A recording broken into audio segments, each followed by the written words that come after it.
Alhamdulillah, wassalatu wassalamu ala rasulillah, amma ba'd. Assalamu alaikum wa rahmatullahi wa barakatuh. Hurmatly cemaat, Allah Taala barыңыздардын ниетиңиздерди, тилеңиздерди кабыл кылсын. Biz daim aytып жүрөбүз, kimde kim Allah Taala'nın üylerinden bolgan bir үйгө басып келген болса, bir kadamına Kuday Taalam soğup жатса, ikinci kadamına күнөөлөрүн кечирет дейт. Эми бардыгыбыздын ушул жерге келгендердин 10 кадамыбыз менен Kuday Taalam soğup жазган болса, sol kadamımızda Kuday Taalam bizdin pendечилик кылып кетирген кемчиликтерибизди кечирген болсун иншалла. Анда сабагыбызды баштадык. Биздин бүгүнкү сабагыбыз ошол илим алуу ар бир мусулманга парз деген тема экен. Өзү илим боюнча карай турган болсок, туугандар, илим бул өзгөчө нерсе экен да. Илим өзгөчө нерсе экен. Илим боюнча айта турган болсок, мына бизде дайым эле айтып жүрөбүз. Башка устаздарыбыздан айткан, илимдин орду бир өзгөчө болгондугу үчүн керек болсо бизде айбандар дагы илимдүү, илимсиз болуп бөлүнөт экен. Мисалы ит. Мергенчинин ити илимдүү, анын тапкан адал, үйдөгү карабалчы итибиздин тапканы бул бизге жарак. Неге десек, көрсө ал илими бар экен да, ал илим бар, үйрөтүлгөн ит. Мисалы, бисмилла Аллаху акбар, чурка десе, чурка бартыр, бир коянды бартыр, кармап келди, ошол адал. Анткени ал илимдүү.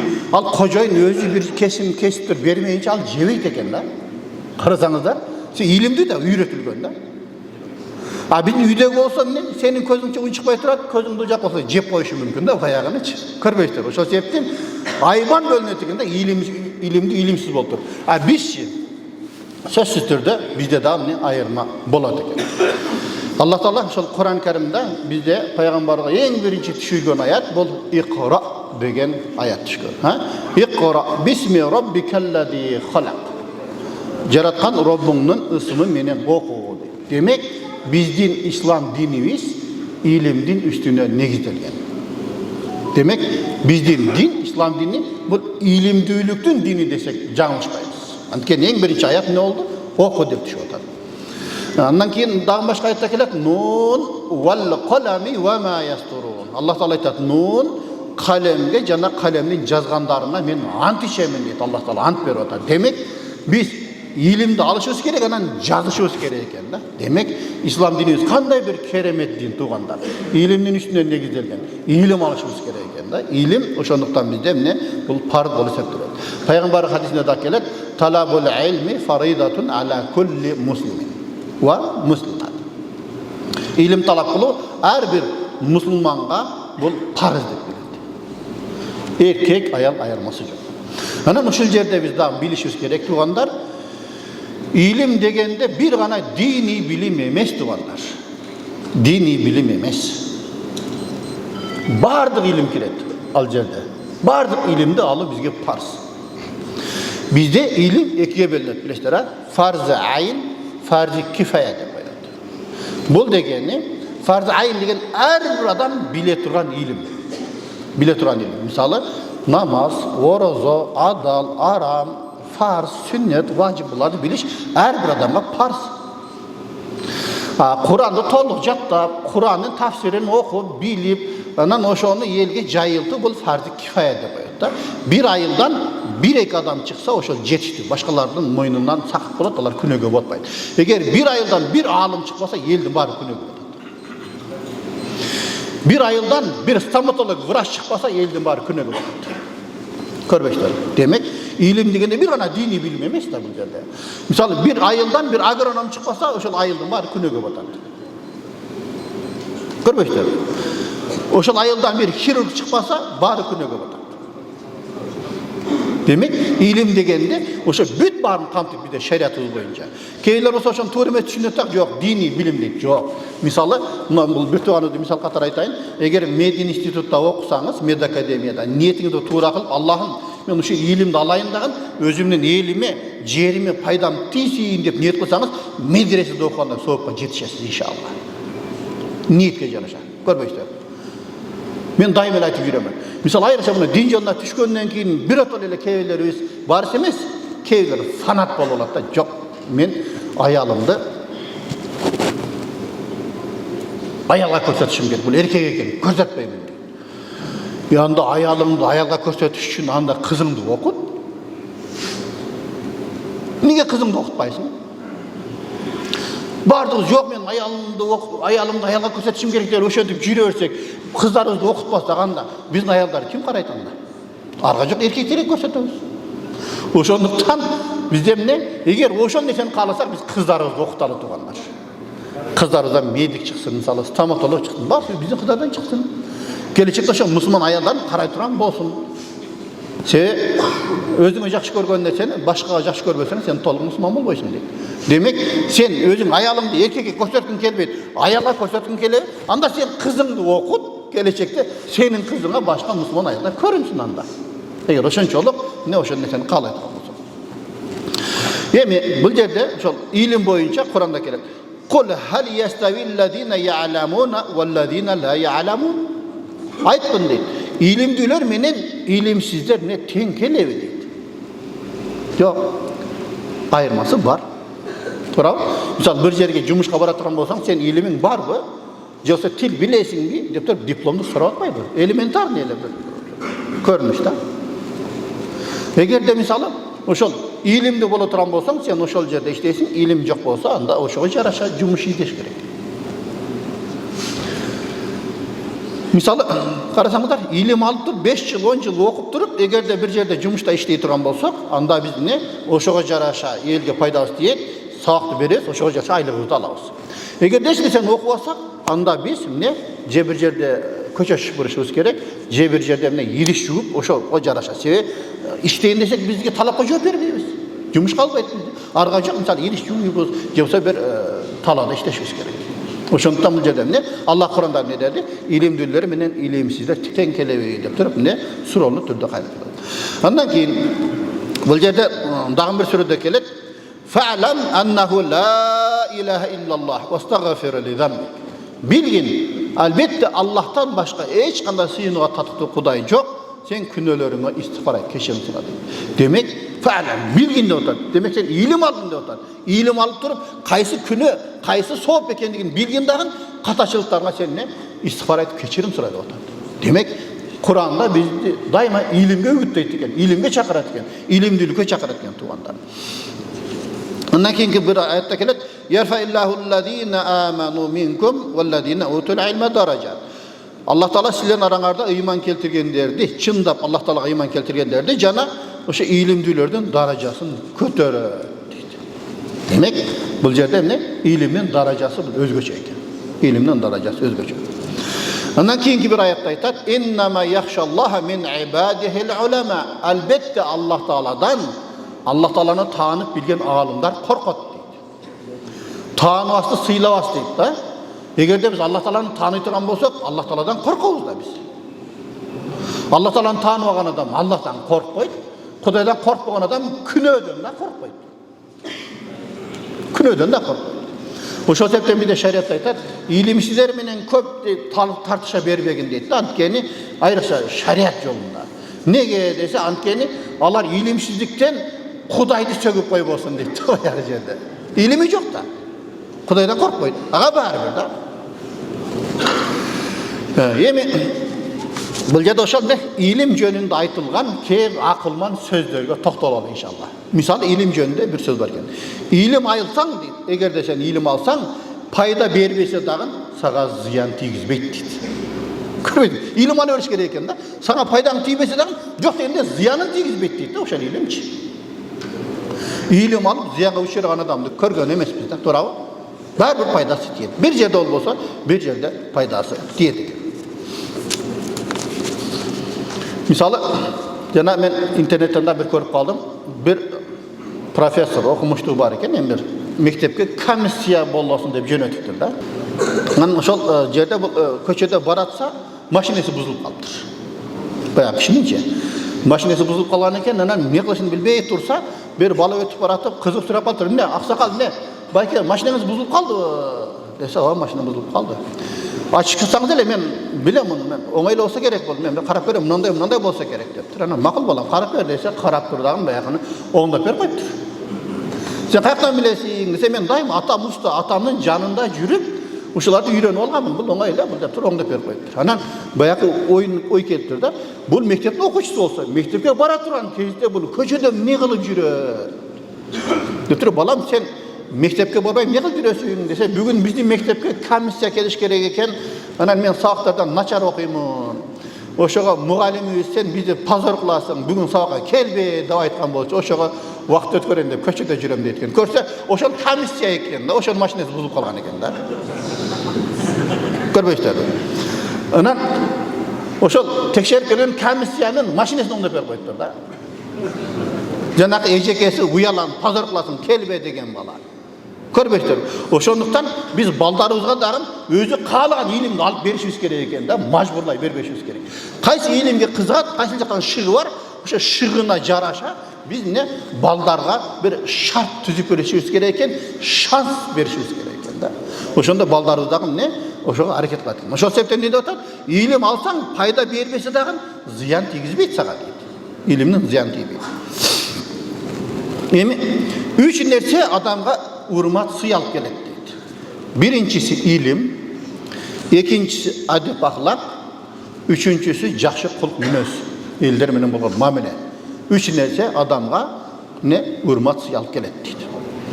Эгер сен илимдүү болуп турсаң, эч ким сени жемелебейт да, туура, сенден бир нерсени сурайт да, жок дегенде. Андан кийин илим даанышмандыкты чектесе да, келечектеги кыялды чектебеш керек дейт. Себеби илим алсак, даанышман болобуз да, мына илимди алсак болот экен, мына илимди алсак болбойт экен. Демек мен убактымды кетирбей, мына илимди алайын деп туруп, не ошол нерсени бизге чектеп берет экен да. Кайсы нерсе пайда, кайсы нерсе зыян экен. Бирок кыялды илим чектебейт экен да. Мен азыр ушул илимди алсам, келечекте мен мындай максатымды ишке ашырам деп туруп, илим кыялды чектебеш керек дейт да. А бирок не акылмандыкты чектеп коет дейт. Муну окусаң сен убактың текке кетет. Муну илимди оку деп туруп, не илим бизге түшүнүк берет экен да. Кейлерди карасаң, экинчи, үчүнчү курска барганда ойлонот дагы окуусун которот да, өзү кызыккан бир башка кесипке калат. Менин бир окуучум бар, ошол айтат, өзү медик да. Ошол медицинада окуп жүргөндө дейт, биздин бир чоң окуган досубуз бар эле дейт. Ата-энеси врач экен дейт, сен дагы врач болосуң деп медучилищага окутуптур. Медучилищаны бүткөн экен дейт. Кайра мединститутка тапшырып аткан дейт. Ошол жерде окуду дейт. Окуп туруп анан кийин не отчисление болуп кетип туруп, 2 жолу отчисление болуп, 2 жолу кайра баштан кетип туруп, биз менен окуду дейт. Такыр эле кызыкпайт дейт да, баягы жанагы. Ата-энеси эле мажбурлай берет экен да. Мен эми буюрса дипломду алсам, дипломду алам дагы, барып ата-энеме меңиздер деп беремен дагы, мен өзүм дизайнерликке окуйм деп айтат дейт. Карасаң, кайран вакыт. Канча вакыт кетти, канча жыл өмүр кетти да.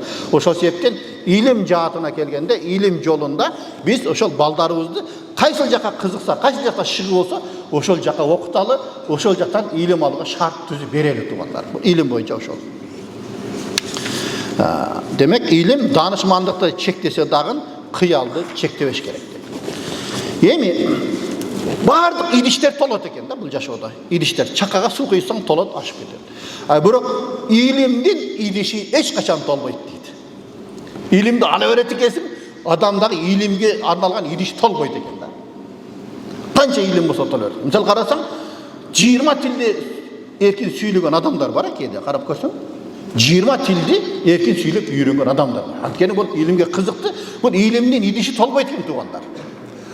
Кеңейе берет экен да, канчалык илим алган сайын бул кеңейе берет экен да. Ошондуктан биз илимге аракет кылышыбыз керек. Илим алыш керек деген бул адам экен. Ал эми баарын билдим, бүттү деген адам бул не? Илимсиз адам дейт. Илимсиздиктин башталышы ошол экен да. Мен илим алышым керек. Мен илим жолуна түшүшүм керек деди, демек ошол адам илимдүү дейт. Мен уже окудум, билем баарын деди, болду. Ал уже илимдин токтогон жери ошол дейт да, баягы жерде. Илимсиздиктин башталышы ошол болуп калат экен. Андан кийин жарым жартылай алынган илим бул илимсиздиктен да коркунучтуу дейт да. Карасаңар, ошол себептен илимди ала турган болсок, бир толук алыш керек экен да. Жарым жартылай илим алгандан кийин көп эле фатва бере бербешибиз керек экен да. Кейлер бар, бир аз илим алып алган, чалабылап билет, ар жагын билбейт, анан по-моему деп урдура берет да баягы жерде. Ал илимсиздиктен да коркунучтуу да, Кудай сактасын. Кудай сактасын. Андайларды чалам болду деп коет биде. Sen bilbeyim degen bu öz ilimdүүлүктүн belgisi. Men bilbeyim desең анын эч уяты жок. Алар уялат. Билбейт экен, дебесин дейт дагы, по-моему, ушундай болсо керек. Андай кетпейт да. Ал не? Чалабыл алган илим, илимсиздиктен да коркунучтуу дейт. Бир эле мисал, бир чала молда бир жерде ай сүйлөп атат экен, аны чоң молда деп бирөө сураптыр да. Молдаке нас чексе болобу дептир. Нас байбар. Болбойт, арам дептир. Пайгамбар хадисинде эмне дейт? Пайгамбар айтат да, кимде ким ошо Курандан же башка хадистен илимсиздик менен сүйлөсө, өзүнө тозоктон орун даярдаган болот дейт. Карасаң, бай илимсиз чала молдодон нас чексе болот десе болбойт дептир. Неге десе арам дептир.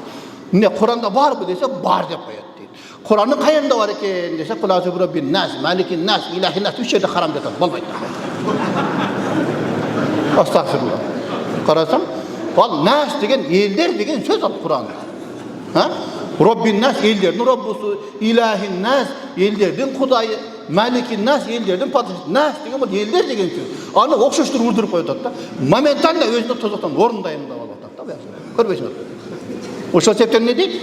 Çalavula ilim deyip bu ne? İlimsizlikten de korkunçluğurak deyip. Eldin barını adaştırat da. Kuday saklasın.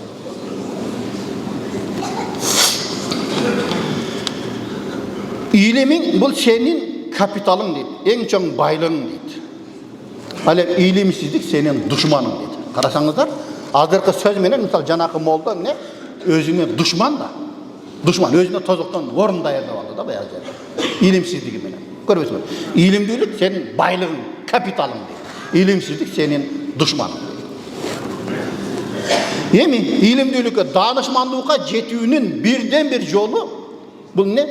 Kantip oy jügürtüğünü öğreniş gerekiyor. Ha? İlimlilik'e jetiştiğin negizgi birinci yolu ne? Kantip oy jügürtüğünü öğreniş gerekiyor. Kaysi ilim paydalı. Ha? Misalı adı Kırgızistan'da misalı Akiyan deniz ilimin albayız da sonra Kırgızistan'da Akiyan yok da. Akiyan Allah'a boyunca bizge ne gerek var? Doğru. Biz de o ne Kırgızistan için faydalı bir ilimle alışmamız gerek de biz. Misal Akiyan Allah'a oku aldık misal. Al ilimdi misal. Kayaktan faydalanalım misal Kırgızistan'da. Doğru. O sebepten ne? Danışmanlıkka jetüğünün birden bir yolu kantip oy jügürtüğünü öğrenişimiz gereken de. Demek ilim alıda kaysi ilim paydalı, men elime, cerime paydam tiyet deyip durup, oşol nersege biz oy pikir жүргүшүбүз gereken tuğanlar. Ondan keyin bu ilim jer siyahtı deydi da. İlim jer siyahtı bir zamatta büt bağırın eğilip ola albaysın deydi da. Bir şekilden azdan eğilirsen bolat deydi da. Bir yerde satıp aldın, üy salarsın, yegene gelsin, ondan keyin ikinci dağın bir bölügünü alasın, o şey akırlık menen eğilirsen bolat deydi da. Bu jer siyahtı deydi da. Bardık jerde birden eğilip olsan, eş nerse kala albaysın da bayağı. Görmüyorsunuz. İlim jer siyahtı. Ayağımda özgöççe başkaça söz eken da. İlim jer siyahtı. Bir denige jalpı barsın eğilip ola albaysın. Anam ne? Azdan eğilip olsan bolat deyip. Oşonda jaraşat. Emi tuğanlar. Gün sayın жаңы нәрсе үйрөнүп керек экен. Антпесек, бул биздин жашоо токтоп калат дейт. Күндө эле окшош жашоо боло бербеш керек. Күндө бир жаңы нәрсе үйрөнүп турла дейт да. Жаңылык үйрөнүп туруш керек экен. Жок дегенде сени бирөөлөргө үйрөтүп туруш керек да баягы жерде. Же үйрөнүүчү бол, же үйрөтүүчү бол дейт да баягы жерде бизде. Жок дегенде бирөөгө бир пайдам тийсин да баягы жерде. Эми өзүңдү өзүң kutkara albagan ilimden bu ilimsizlik artığırak deydi. Bir ilimde aldık. Al ilimden hiç kanday faydası yok. Misalın bir sıkıcılık öğrenip aldın. Sen ellerge ziyandan başka faydam yok. Ondan sonra ilimsiz bolup sıkırdı bilbey jönele жүргөнүм жакшы да. Баягы жерде. Жол болса уурулукту үйрөнүп алып, ha? Özünden bul dünyadagi ahiretingni dagı kүйгүзгөндөн көрө. Ne? İlimsiz жүргөндө артыгыраак. İlimsiz жүргөндө артыгыраак. Эми ilim başkalardı toktotуп койгон жоопtu берүү эмес. Başkalardı bir soru berse, bir cevap berdiler, to'xtatib qo'ygan ilim bu deydi, андай bu ilim emas deydi da. Başkalar soru berse, sen soruğa cevap bersen, qayra soruğunu payda kıluvchi soruğa cevap bergen ilim oşo çınır ilim deydi da bayağı yerde. Bir soru berdi, sen oşo soruğuna cevap berdin mi? Ha, bu anda bu kanday bolot dep dagы bir soruğunu bere turan bolish kerak ekan da, oşol çınırı ilim deydi. Oşol çınır ilim deydi. Көрбейді. Біреу сұрау берсе, бір жауап беріп тоқтатып қойсаң, ал илім аншалық емес дейді. Сен өзіңді басып қойып отырсың да баяғы жерде. Сен адамдарды ойланып отырған сұрауға жауап бершің керек. Эми кимде ким алған илимине амал қылса, Аллах Таала аға билбеген илимине жол ашып қояды дейді. Бірақ илим алдың ба, ошо илимге амал қыласың, амал қылып ақырын ошо сен әрекет қылып баштасаң, демек башқа бір ой пайда болады. Башқа бір ой пайда болады дагы, башқа нәрселерді сен талап қылып баштайсың да. Демек башқа илимге бізге Құдай Таалам жол ашып береді. Эми илим боюнча да өтө сонун экен. Буудайдын башы, машак деп коебуз, канчалык чоңойгон сайын бул ийилет дейт. Илимдүү адамдын дагы илими көбөйгөн сайын жөнөкөй болот дейт да баягы жерде. İlimi koyuyor sen jönököy bolot. Al эми biraz ilim alganlar bular kayda bol özün alim sezip kalat ekenler. Alim sezip kalat ekenler. Andaydı Abu Şibir dep koydu. Bir karıştın atası da bir karış ilim algan. Bol baka okşayt da bayağı baka kölçekte oturat eken dagın dünyanın barını körüp turam da oylayt eken da bayağı. O narjaka kamıştın narjada çoğun daryalar var başkalar körmeyt daga. Kançalık ilim көйгөн сайын мен эч нерсе билбей турбаймын деп туруп адам жөнөкөй болуп баштайт. Эми илим дейт бизде 5 түрдө болот дейт да. Биринчиси бул дейт эмне? Унчукпай отуруш керек экен да. Унчукпаш керек экен. Биринчиси илим. Экинчи илим угуш керек экен. Биринчи көп сүйлөбөш керек, экинчи көрөк угуш керек дейт. Экинчи бул дагы илим экен, угуу дагы. Үчүнчүсү укканыңды жатташ керек дейт. Жаттоо бул дагы илим экен. Ал эми төртүнчүсү жаттаган уккан илимиңе амал кылышың керек дейт. Бешинчи илим бул таратуу дейт да. Көрбөйсүңөр. Мына илим канча түрдө болот дейт? 5 түрдө болот дейт. 5 илим. Биринчи илим унчукпай отуруу, экинчи илим унчукпай отуруу бул дагы илим экен да. Экинчиси эмне? Угуу, үчүнчүсү жаттоо, төртүнчүсү амал кылуу, бешинчиси таратуу дейт. Илим эки нерсенин ортосунда жоголот дейт. Эки нерсенин ортосунда илим жок болот дейт. Бул кайсы нерсе десе, уялчаактык анан текебердик, бой көтөрүү. Демек, уялчаак адам илимдүү боло албайт, бой көтөргөн адам илимдүү боло албайт дейт. Адам дейт, илимге тамакка караганда көбүрөөк муктаж болот дейт. Неге десе, тамакты болгону биз 2 жолу 3 жолу ичет экенбиз да күнүгө. Илим өлгөнчө керек экен да. İlim ölgönçe керек. Misali keldin, үйгө keldin, açkıçыңды түшүрүп койгонсуң. Эшикти кантип ачыш керек? Буга илим керек да. Туурабы? Ойлонуш керек баягы жерде. Биз айттык го. Ошо эмне? Туура ой жүгүртүүнү үйрөнүш керек деп. Ошондуктан бул жерде эмне? Ошого дагы биз көңүл бурушубуз керек экен. Адам илимге тамакка караганда көбүрөөк муктаждык болот дейт. Эми дейт, илим бұл үрөн сыяктуу дейт да. Илим үрөн сыяктуу. Чачпай öğret экенбиз, баары бир күн гүл ачат дейт да баягы жерде. Адыр болбосо кийинки жыл баягы жердечи. Көрбөйсүзбү? Мисалы, биз Раматылык Чубак ажа экөөбүз ошо 95-жылдары Ысык көлдө практикада болгонбуз. 40 күн бир айылда жатып Куран окутканбыз. Мисалы, ошол жерде биз сабак берген балдар Куранды жаттап, азырга чейин устаз кандайсыз деп саламдашып турат да, карасаңар. İlim ушундай экен да, үрөн сыяктуу да. Сен чача öğret экенсиң, баары жерде. Мисалы, азыр мен ушул жерде бул илим жөнүндө айттым. Сиздер уктуңуздарбы? Ошол сиздердин бирөөңүздөрдүн 100дөн 10% да кулаңыздарда калса, эртең бир жерде пайдаланасыздар да, туурабы жашоодо. Пайдасы тиет экен да. Демек, илим үрөн сыяктуу баары бир күн гүл ачат дейт да. Бүгүн болбосо эртең. Көрбөйсүздөр илим жөнүндө. Эми бул жашоодо дагы бир нерсе бар экен, илимге караганда адепке көбүрөөк муктажбыз дейт да. Бирок адепти үйрөнүш үчүн илим керек экен да. Кайер эле. Көрбөйсүздөр. Биз айтат, al-ilmu samarun wal-adabu shajarun. İlim meme siyaqlı bolsa adep darak siyaqlı deydi. Darak bolbosa meme qaydan bolot? Ошол себептен биз илимге караганда биз адепке көбүрөөк муктаж экенбиз. Анткени адеп бул дарак сыяктуу, илим бул мөмө сыяктуу дейт. Ийгиликке жетүү үчүн көп илим алуудун кереги жок дейт да. Өтө аалым болуунун кереги жок дейт. Ага амал кылып жетиштүү дейт да. Мисалы бир аз илим алдың ба, ошо илим алып туруп, ошонун майыны чыгарып, ошого амал кылсаң, сен бир ийгиликке жетесиң да. Сен бул илим алам деп туруп, ошону бүткөндөн кийин анан андай кылам, мындай кылам деп отурсаң, ийгиликке жете албайсың да. Эми дагы бир өтө мындай эме сөз бар экен да. Карасаңыздар, бузуку жүрөк жакшы илимди да бузукулукка курал катары пайдаланат дейт. Карасаңар, жүрөктөн экен да, бузуку жүрөк эң жакшы илимди дагы бузукулукка курал катары пайдаланат дейт. Ошол себептен бул илим дагы бычак сыяктуу экен да, жакшылыкка иштесең дагы болот, жамандыкка иштесең дагы болот. Эми дагы өтө сонун сөз экен, билбейм, ушул дагы мага жакта. Динсиз илим аксак адамга окшош дейт. Аксакка окшош дейт. Ал эми илимсиз дин сокорго окшош дейт. Карасаң, мен сен түшүндүңүздарбы? Динсиз илим алдың, бирок диниң жок, сен аксак сыяктуусуң дейт да. Ал эми дин үйрөндүң, динде жашайм дейсиң, бирок илимиң жок эле дин менен жашайм десең, анда сокор адамга окшошсуң дейт да. Алыс кете албайсың дейт. Бир аябай сонун сөздөр экен да, илим жөнүндө. İlimler gelecekteki kıyallardın darvazalarin aça turgan açkıçlar deydi. Demek her bir ilim özünce bir açkıç eken da.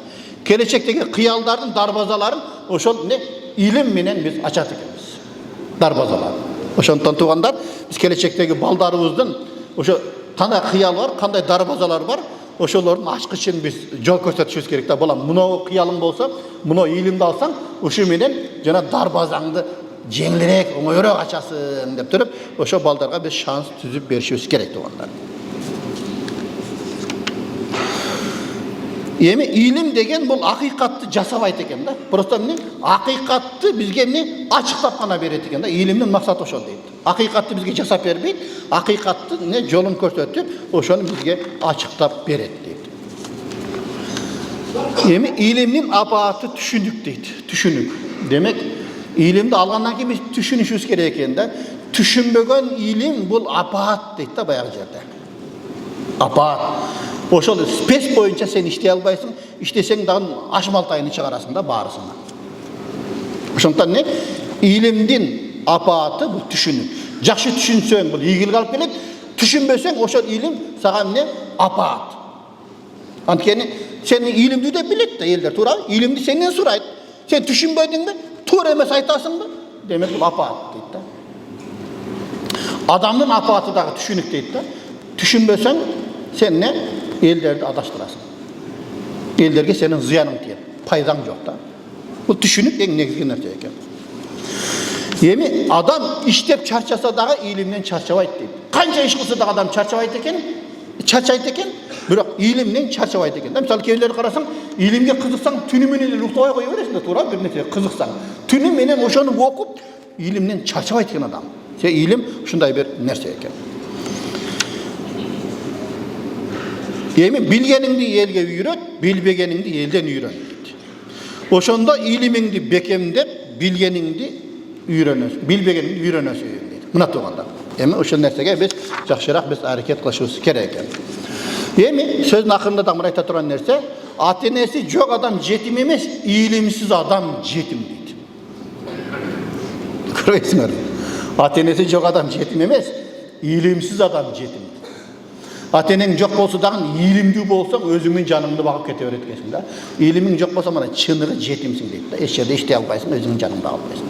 Мына тугандар, Алла разы болсун, биздин сагыз ишин менен бүттү.